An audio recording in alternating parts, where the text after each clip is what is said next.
Now at 5 o'clock, new developments unfolding in a story the I-Team has followed for months now. The Coventry man accused of running an unlicensed transportation service is under arrest for a fourth time. And this is a story your chief investigative reporter Sam Smink first started reporting on months ago. She's here now in the studio with that new information for us tonight. Sam.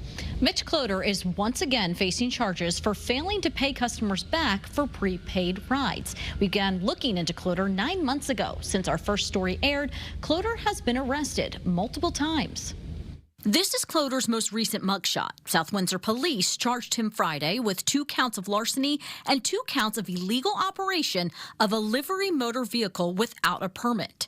The charges stem from 2 separate instances in July and August 2025. Police say customers paid for airport transport, didn't get it, and then Cloder refused to provide refunds. We first brought you one of the victim's stories in September when John Hay told us he paid more than $400 for rides to and from Logan Airport in Boston. Cloder did not show, but in text messages told Hay he'd reimburse him.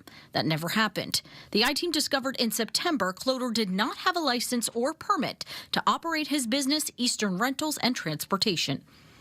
Cloder already faces charges in East Lyme, Portland, and Rockville Vernon. He is set to be in court on the current charges on May 20th. We will stay on top of this story. Your chief investigative reporter, Sam Smink, Channel 3 Eyewitness News. All right, Sam, thank you.